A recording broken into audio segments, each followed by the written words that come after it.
Time with Terri, coming to you from the Space Coast of sunny Florida, where we have the beautiful Atlantic Ocean, lovely rivers, see rockets in the sky, and hear that tremendous sonic boom.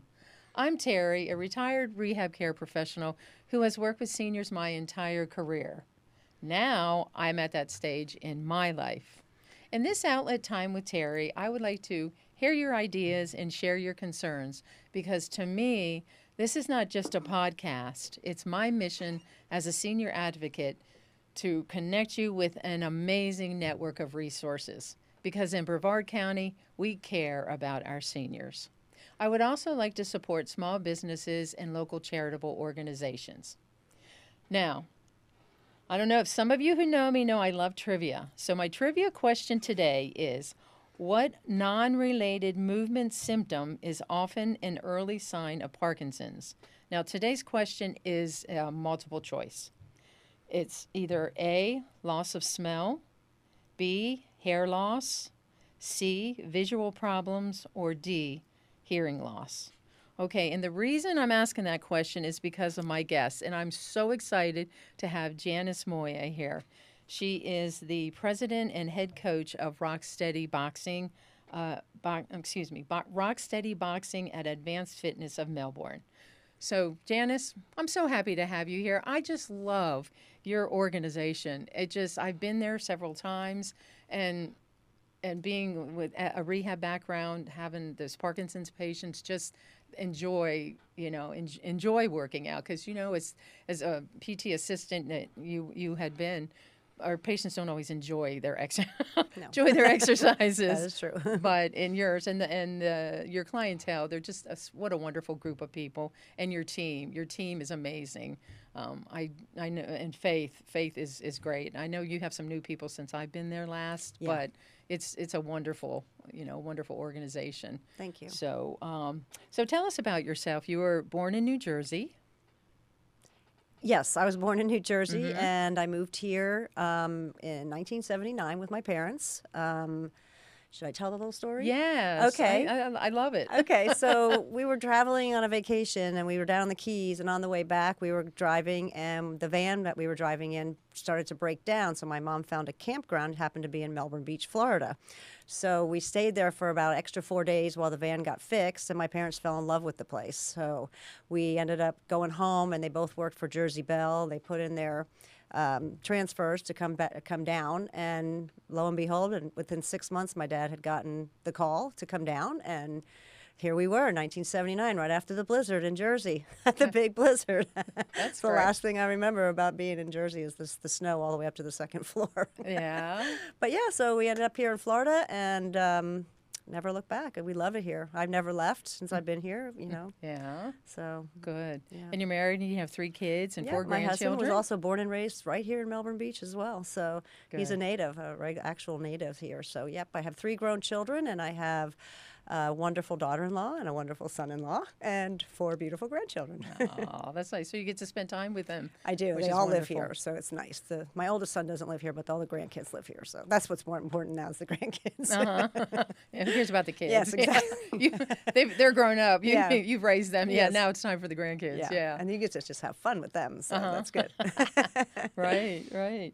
Well, so I just kind of alluded to the fact that you were a PT assistant, which is wonderful for, it's almost like a ministry, though. I mean, I can sort of consider it like a ministry because you are, it's a godsend for these people that come. I mean, it gives them hope, and some of them feel like Parkinson's is a death wish. Yeah.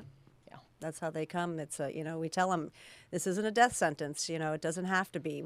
When you come here, I point out people. I say, you see that lady right there? She used to walk with a cane, with a limp and a cane, and she was devastated, and she didn't think she was going to be able to do things with her grandchildren, and now she's running knitting classes of all things with her hands, teaching kids at her church how to knit. Like, it's just so many wonderful things, that I've seen over the years with all these people.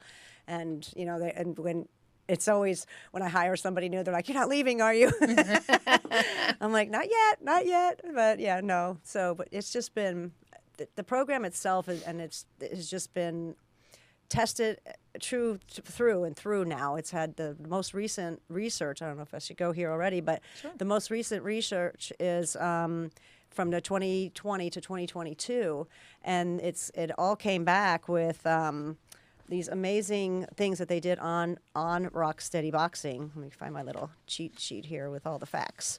So it's really, I find this so intriguing because now we can go to the doctors and say, look, here's proof.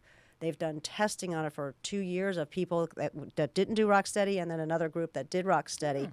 And in that, they've showed improved of aerobic, strength, balance, gait, and they want it to be community-based exercise. That's what the criteria was for that.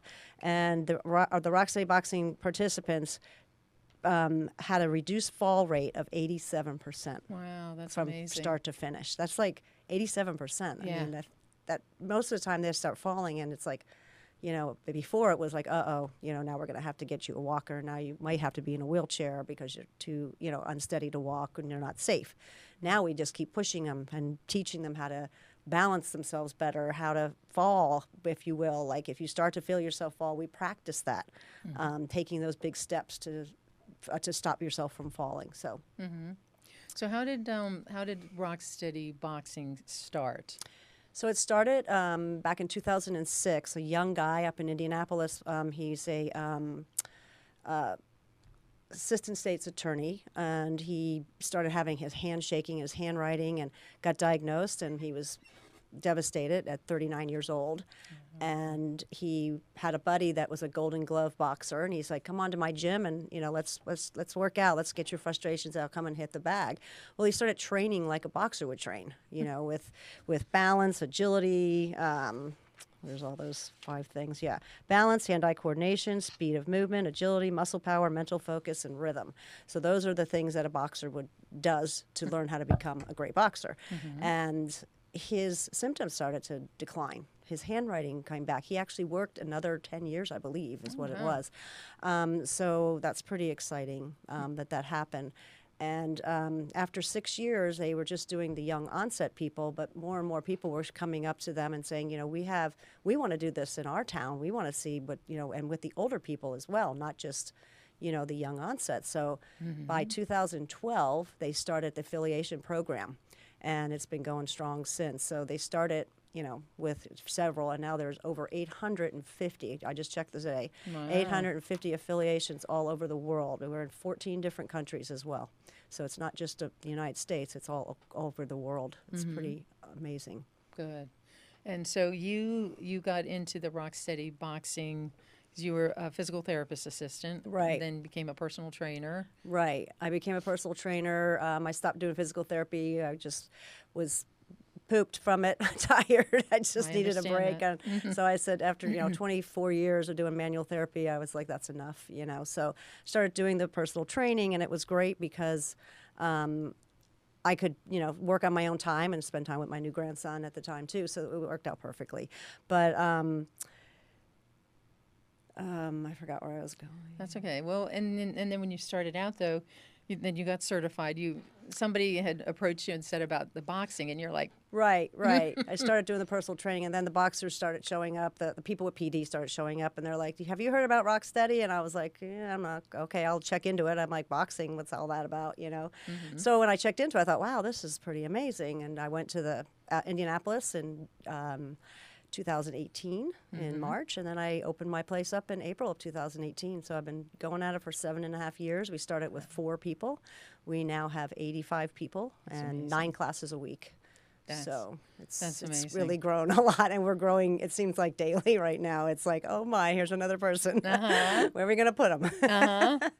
So that's just great, though. I mean, it's just, and it's such a camaraderie, when you go in there, and they have fun. Yes. And and then you have a support group too. You have a support group. We have a support group every Wednesday morning. It's open to the public as well. Every at 9, I say 9:15. It starts at 9:30, but they all start showing up early. Gets your chairs and whatnot, and so they will do that. And they just talk about. Rob runs it. One of my clients, and he sends out. We have a mass email for everybody. So if they have ideas and different things they want to talk about, they send it to Rob, and we look it all over and say, okay, that's a good subject, so they'll talk about all different things, Parkinson's and not Parkinson's, and about how their families are dealing with them, how medication deals with them, and it really helps the newcomers that come and they sit and listen, because they're just scared and not knowing what's going to happen. And then they talk to all these people and they're like, wow, they're still going on cruises and they're still going on family trips and they're still, going out to dinner. They meet out to dinner once a month. There's a group of them that go, and they go the first Friday of every month. They go have lunch over at Southern Sisters right across the street from us. So there's a little punch for Southern Sisters, but so it's definitely huge camaraderie, and they become like family. If somebody's not there, hey, did you call so and so to check on them, make sure they're okay? Constantly. So. But it's a good time too for them to, vent any concerns that they have, and it's like they know that they're not alone. Right. Too. And anything they say, so it's going to be somebody in that room that goes, "Oh, I had that happen to me," because with Parkinson's, there's like 32 symptoms that they have listed on a sheet. I'm sure there's more, but this person, like you could have 5, I could have 5, and this other guy over here could have 2 of mine, 3 of yours, and 2 more different ones. So every single person is different with Parkinson's, even though they all have the same disease and the same reason for having that disease, but their symptoms could be all different. But they still, the medication will work for it. So they still have that that common ground there of they have Parkinson's, but this works for me and this didn't.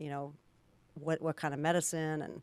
So, and now there's so many different medicines out there. It's like, it seems like they're coming out every year. There's another new medicine, and there's many trials going on, for Parkinson's. So, that's nice. And like you were saying, though, there's no 2 Parkinsons alike. They may have some similar symptoms, but no, they're not exactly alike. Right. So but it's I know when I was there the one time too, and it's just sometimes too, it's like some of the simple things that we take for granted. Because I forget, and they're so funny. Some of them, like, just really have such a good sense of humor, and they'll kind of make jokes about it, Oh, yeah. They'll joke about it. But, and the one gentleman was saying about, like, when he's in the shower, and he said, when you, excuse me, sorry, but, like, when he was washing his hair, you don't think about the fact that you have to close your eyes. And when you close your eyes when you're washing your hair, Dizzy. Because all our senses are interrelated with our balance. And he was like, because he would kind of get dizzy, but that doesn't happen anymore. And so, there's like a lot of little and big things that make a big difference with your program. Yes, and that's what makes the Rocksteady so unique for people with Parkinson's, because of their specific balance issues. There's muscle stiffness. Like one day they can do a whole bunch of stuff, and then the next time they come in, they're like, "Oh, I'm having an off day," and it just takes all they have just to get through the boxing part of the, session. And then when we start circuit, they're like, "Oh, I can't stand on that foam pad today. I just don't have the balance," and that's when we're like, "Yeah, you're getting up there." We don't, and now they know better than to tell me no, because I'm like, "Oh, I think you can do it. Yeah, let's try. I'll come hold on to you." So, you go over and they do it, and they're like, "Oh, okay." And then, you just kind of see them lighten up as the time comes on, and I always tell them, even if you're at your worst day, just come anyway. You can always leave. Yeah. Just come on in, sit, talk to everybody, and then you can leave. I'm not going to force you to do the workout. And 9 times out of 10, when they come, they stay. A couple times they'll go, "Okay, I'll do the boxing, but I'm not going to do the circuit," or "I'll sit through the boxing and I'll do the circuit." So they decide, and I'm like, "Okay, perfect." Or that your PT background is like, "No, come on, you're going to try. I know. Just try." Yeah. It's not that you have to do it, but if you at least try, and then they try it, and sometimes they can do it, and then they're surprised, and then they're happy with themselves. Exactly. Yeah. But if they're having a rough day, everybody has a bad day, Right. And we take that into consideration. I mean, Absolutely. you take that into. Absolutely. So the Rocksteady program itself, too, is when it first started, it was starting with boxers. And as now, it's run by PTs, OTs, speech, and the rehab specialists. And you have doctors on their boards. And so they've really pushed the PT aspect of it, And I've had, people, I get a lot of snowbirds, and they'll go up north, and they'll come back, and they'll go, "We don't do any of the circuit stuff that you do here." So that's all the PT stuff, because it's a boxing gym. Yeah. So they don't have that experience of someone in there showing them, all the PT stuff. So I get to still do my physical therapy, which I have always loved to do. And I get to, keep it. I don't have to write notes. Right. As you know, they're horrible. Right. But yeah, and we're always coming up with new ideas, and going on the internet and going, oh, look at this, and we can do this, and then we could take this band or this hoop or this thing to make it more exciting or harder. Yeah. Usually harder. Yeah. Well, yeah, because they get bored, or otherwise they're going to get bored if they have the same routine. Yeah. And so you have to challenge them. Yeah. Yeah. Or just change things up a bit. We change up a lot. Yeah. Yeah, it's good. And I mean, in the boxing, because the sequencing, like you were saying about the sequencing is so important. Like to tie your shoes, like people don't realize, there are steps to tying your shoes. There's steps to putting your pants on. They're, getting dressed. And this helps them mentally. It's like not just physically, but mentally sequencing. Okay, what do I do next? Do I have to sit to tie my shoe today, or can I do it standing? Those are the kind of things they have to ask themselves too. Right. So, and we actually did that. We had the boxes up on the thing, and it's like, okay, they stood and put their foot up on there and had to tie their shoe. Or they were in a chair and they put their foot up on the box and they had to tie their shoes. So wherever they felt the most comfortable. And so that was one of the circuit things that we do. We do a lot of activities of daily living. We incorporate that in along with strength training. It's important they get strong too. Right. So we do, like, we have ropes, and they all complain about them, but they all have fun on them. It's always like, oh, we're doing ropes today. I go, we do ropes every day. What are you talking about? And when I don't do the ropes, like, no ropes today? Woohoo! And I'm like, yeah, but we're doing core on the floor. So, it's always something with them. Yeah, they're yeah. always, You might have got our one thing, but we're going to challenge you in another way. With and we another encourage them activity. to get on the floor. Even our the lower functioning group, we encourage them to get down on the floor, and we teach them how to crawl and get to a chair and get themselves up. Super important. Yeah. To learn how to roll over on the floor, to be able to scoot yourself up, or even just scoot across the floor to get yourself to a chair that's sturdy enough to pull you up. Because you could be home alone, Right. and if you're hurt, or something, you're going to be stuck on that floor. You're going to learn how to get up off of it. So Right. Yeah. Yeah, that is good. I mean, because to teach them, like you're saying, like to fall, how do you fall? Like if you do feel yourself, I mean, you want to avoid it at all costs, but how do you fall safely? Right. And how do you get up when you fall if you're not injured? Right. Right. Which is great. Yeah. Yeah, I had one of my clients in the 230 class, which is the lower functioning group. She came and she was in tears, and she says, I almost fell twice this past week. Twice, Janice. I'm like, well, what's the key word there? And she said, almost. And I said, you didn't fall, did you? And she said, no. And I said, that's great news. You didn't fall. You almost did, but you caught yourself. We taught you how to keep yourself upright and what to do when you're falling. I mean, the big step thing is huge because they will tend to get that small shuffling gait, or just small steps and their feet close together. Right. So we practice feet apart, big giant steps, stepping over hurdles and stepping over cones, and moving along places and just these very, very large giant steps. And they're like, I can't take that big of a step. I'm like, sure you can. Come on, we got this. So, yeah, but they'd be surprised because now when they're walking, and if they start to fall, that foot automatically goes out now, and it's like, oh, it saved me. So it's pretty cool. Right. Yeah, just people don't realize there's just like a little small things that can help you from falling on the floor. I So love it yeah, so much. small Yeah. but big. I mean, big but small. But if Right. they think about it, because you have to think about it. Because when people fall, they just fall, and if they think, oh my gosh, I'm falling, what can I do? Because you prepare them that they're like, oh, I'm falling, so how can I catch myself? And almost, yeah. We basically teach them to roll, too, if they're in the middle of a room somewhere and they're not able.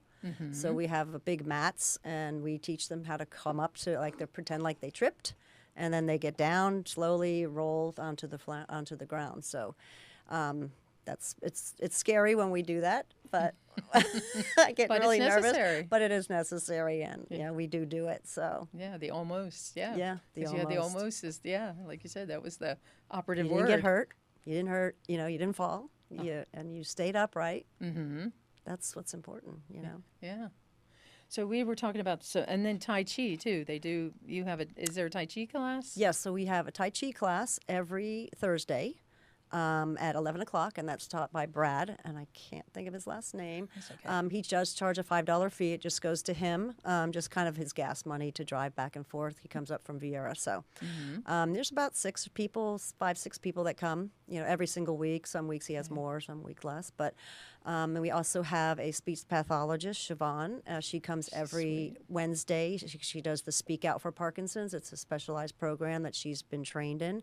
And she comes and does the class. And she has anywhere from 2 to 10, just depends on the week. She's So great. Yeah, she she's great. is. I have an episode with her that I would encourage people to watch. Okay. That it's Empower Voice, but yeah, we talked about the speech with Parkinson's and a lot of other things. But she's a lot of fun. Yes. She knows her stuff, but she makes it fun for them. Oh, they're too. always laughing. All I hear is laughing when they're they're out there and they're singing and they're doing their different things, and and they're just always laughing. So I'm like, oh, they're having a good time in there. So, and then we also, like we talked about, the support group, and that's every Wednesday morning, and that's for the person with Parkinson's, and any family that wants to join them is welcome.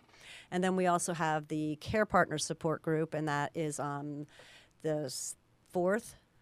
Second Thursday. Second Thursday and fourth Saturday. Okay, yeah, they just switched it, so it wasn't. And that's run by Linda. She's one of the wives of one of our coaches. One of our clients, and she's a retired nurse, and so she's got a lot of knowledge.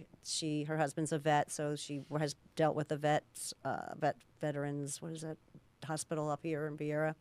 So she's helped a lot of our folks get benefits and different things. So that's really awesome. So she does the Care Partner support group, and that's just for the care partners. It's their space to come in and just kind of talk about what their life is like or whatever they might need in support as a caretaker.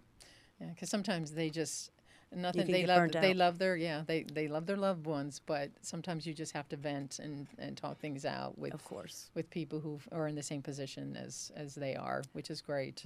So, and that's just for the care partners. Just for the care partner, I like that, care partners, because caregivers. I know. I mean, caregivers is a nice term too, but that's just a if they're their partner, their spouse or girlfriend, boyfriend. We have a few of those. So it's, and you just.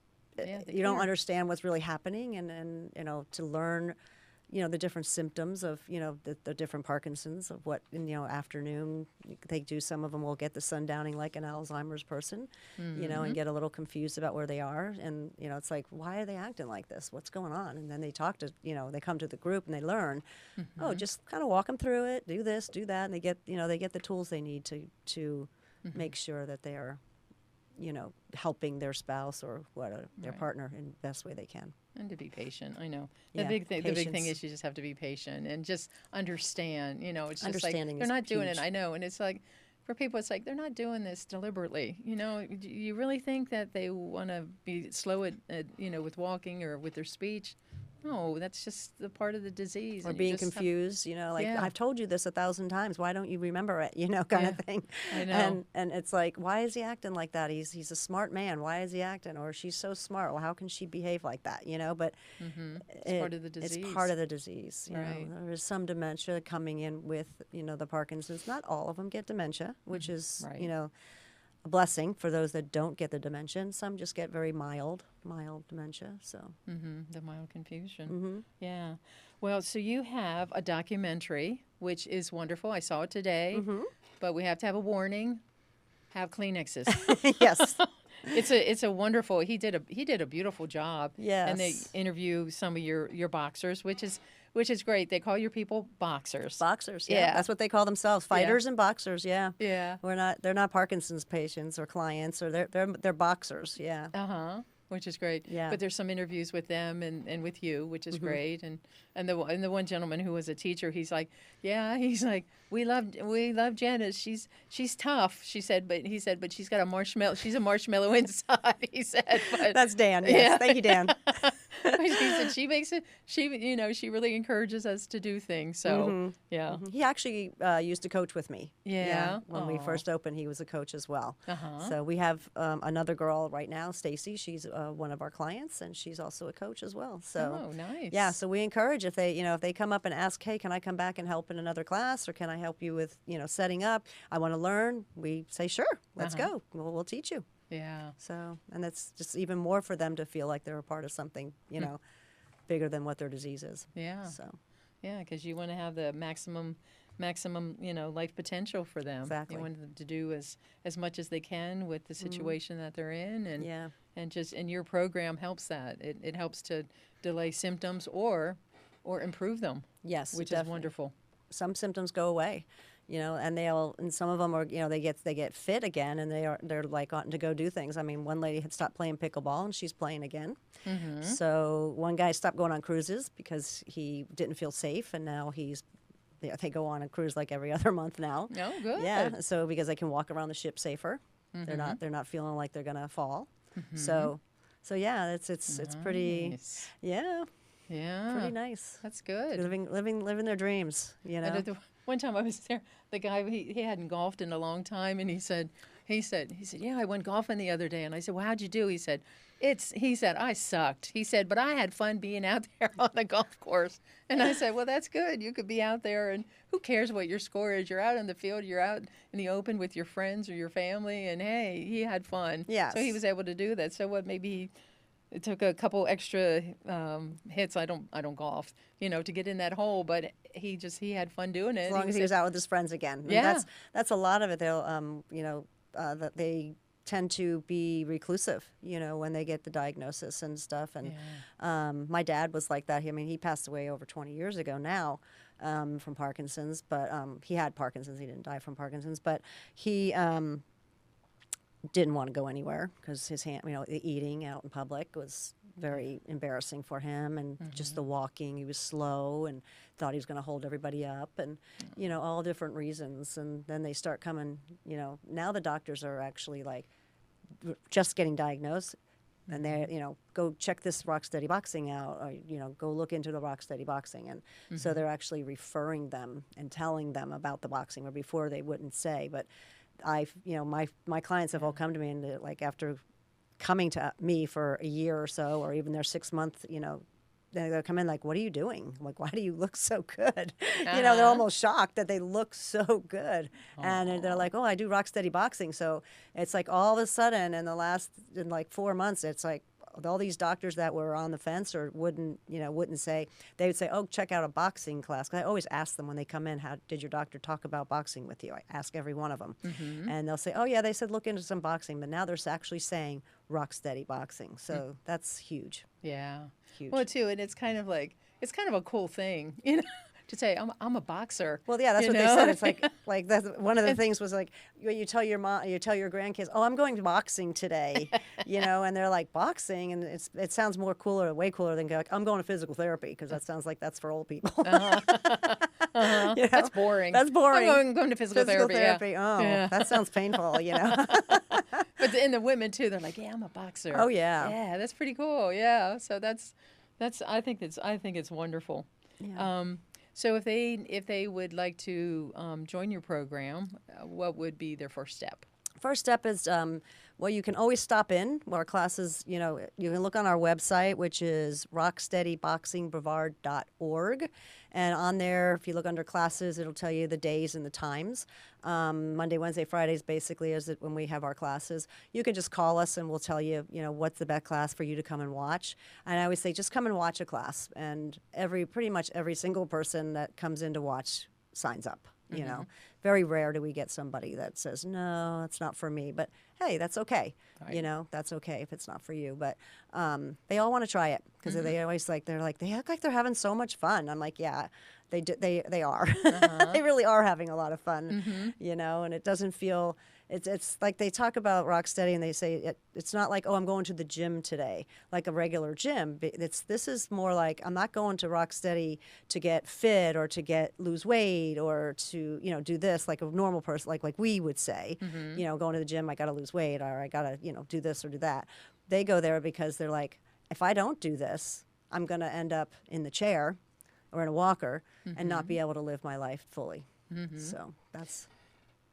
And when I was watching the documentary, there was a guy in a wheelchair. There was a gentleman in a wheelchair that was like hitting the bag. So you have people from different levels, and he's has it's been a couple months since he filmed that. It's been actually a year ago. Oh, that wow. he filmed that. We were in the Melbourne International Film Festival that they do. Okay, that was last October. October, not this past October, last October we were in that, and we actually won People's Choice Award for the for the documentary. So that was really fun and cool. And all my boxers, most of them came to watch it on the big screen. They do a big thing, like, you know, like they walk the red carpet and do all that fun stuff. So it was really neat. They did a great job doing it. And yeah, so you have people from different levels. yes, you know, all you the have different levels. of, yeah, of you can be in a wheelchair, mobility. you can be running circles around us all, and we do have people that come in and, you know, they're soaking wet when they walk out the door because they've, you know, and that's the thing with Rocksteady. You're there to do your best, you know, and we're not taking, you know, like they used in the old days, you know, you take, oh, what's your heart rate? We're not doing that per se, but you do have to push yourself. You have to, it's intense force exercise. You have to push yourself, push your limit, but your limit looks way different than, you know, say the person, you know, somebody else's, then their limit looks way different than yours. So, you know, we tell them, don't compare yourself to anybody in this room because everyone's different. Everybody's perceived, you know, intense force exercise is different than the next person. So, and they could be at a different level. Yes, you know, could be at a different level, and they never exercise a day in their life. Right. To I've exercised every day in my life. So you've got those, you know, and they come in and it's like, whoa, okay, you know, and people are like, do you have Parkinson's? You know, and they're like, yeah, but I'm gonna make sure I get the better of it, and it doesn't get the better of me. So yeah. Because they know it makes a difference. Yeah, they know it makes. They feel better. Yeah, they know they feel better. So they'll go on vacation and they'll come back and be like, I can't believe how bad I feel after 2 weeks of not doing Rocksteady. I mean, I hear it all the time, and that's, you know, that's a testimony right there. You know, I don't have to. I can sit here and talk till I'm blue in the face, but they're telling you, hey, if I don't come, look what happens. I get my tremors are more, you know, come back more and more pronounced. Thank you. My walking is slower. I'm stiffer. I'm having trouble sleeping again, and you know, all the different things that they were holding off at bay, and now they're all kind of clinking back in again. Yeah, that is great. So another thing that you have here is not related to Parkinson's, but the shoe drive. You have a shoe. Yeah, we're doing a fundraiser because, you know, equipment needs to be fixed and it gets expensive. So we are doing a shoe drive. So it's Shoe Me the Love, it's called. So yeah, it's kind of cute, right? So they're taking any kind of shoes from infants all the way up to adults, and all kinds of shoes, whether they're dress shoes, sneakers, flip-flops, sandals, even cleats, adults and children's cleats. And hard bottomed slipper type shoes, like they're like a shoe, but they're kind of like a slippers, but as long as there's an actual shoe bottom to them. So they're gently used or brand new is what we're looking for. And you can bring them to Rocksteady, where I'm at. We can bring them to here, the senior center where we're at here. There's a box out there. We have several other boxes around town, but you can call us, and you know, we can tell you, or we can come pick them up for you, even. So. Okay. And your address is? 2176 Sarno Road, and we're at Suite 102. We're the door in between the medicine shop and the Chinese food store. Otherwise, you get very confused on where to go when you come. I see people out there wandering around. I'm like, uh-oh, I forgot to tell them to go in the door between. Now I know, you know. So one of your boxers, that's how he found out about Rocksteady Boxing. I think he went to the Chinese restaurant. Steve, yes. Yeah. He went to the Chinese restaurant and he's like, oh, I guess I don't know if he looked in or something, and he was like, oh, I need to check this out. Yeah. So, you know. Yeah, he came walking in that day. He's like, I was just getting Chinese food, and I saw you guys in here. What is this Parkinson's? I have Parkinson's. We're like, okay. So told him all about it, and he's still a client with us. Yeah. That guy's a miracle walking. He'll have to tell you a story one day. Yeah, I think he did. Yeah. Yeah. So I know, because you do hear some stories, because like I said, they just kind of, you know, were really depressed, and you know, we're just like, oh my gosh, you know, like I said, this is a death wish, and it's like they came into your program, and it's like you know, a new breath of fresh air for them. I mean, it's not going to cure them, but it does help to either delay their symptoms or it does help. Yeah, decrease them for sure. Right. Absolutely. I mean, I've had one guy who's like, I don't have to take cholesterol medicine anymore, and I don't have to take my blood pressure medicine anymore because they're working out and they're getting healthy, just like anybody else would, you know. So that's really a great thing. That is wonderful. Yeah. So.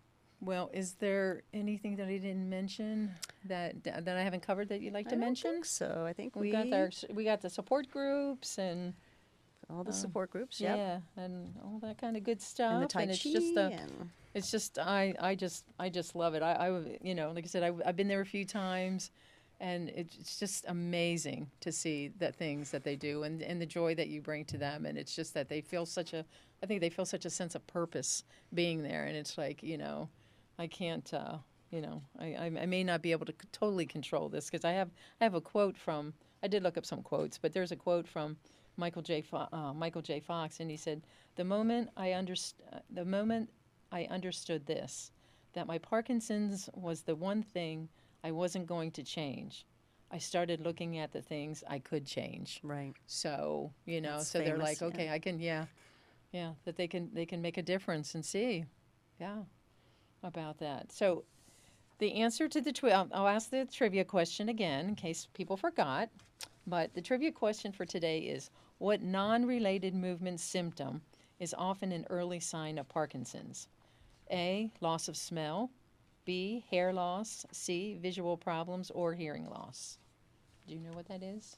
Do I know? Mm-hmm. It's loss of smell. Yeah, the loss of smell, and I did look it up, and they said that it is present in up to 90% of the patients. Yes, Yeah, and that it's considered one of the most consistent non-motor symptoms. that's true. Yeah, and I have maybe one person that can smell out of my 80-something really people. One person still can smell. wow, Yeah. wow. The rest of them, Don't but they can still taste, yeah, you know, different foods, but not as much as they used to. And sometimes that sense of smell will disappear 10, 12, 15 years before they ever have any other symptom of Parkinson's. right. So they were saying, that may be a sign, but they said just because you lose your sense of smell doesn't necessarily mean that you are going to have Parkinson's. That's but it. if you have Parkinson's, 90% of them have lost their sense of smell. Mm-hmm. I know, and so they have trouble eating sometimes because, you know, that does affect the taste of some foods. Some foods, just some foods. people. Yeah, it's Yeah. different with everybody. Some people will be like, I taste everything. Yeah. And I sleep like a baby at night. And other people are like, I don't sleep at all and I can't taste anything. Yeah. So you get both ends of the. They can't smell, but they can taste it. Yes. Okay. Well, Yeah. that's good. Yeah. I know, that's interesting because. Yeah, that's just interesting. Yeah, they were saying that the dopamine, the reason is that the dopamine that they're deficient of, that it's not just for movement, but it's also, it also regulates sensory processing, because, the drop of the dopamine disrupts the olfactory pathways.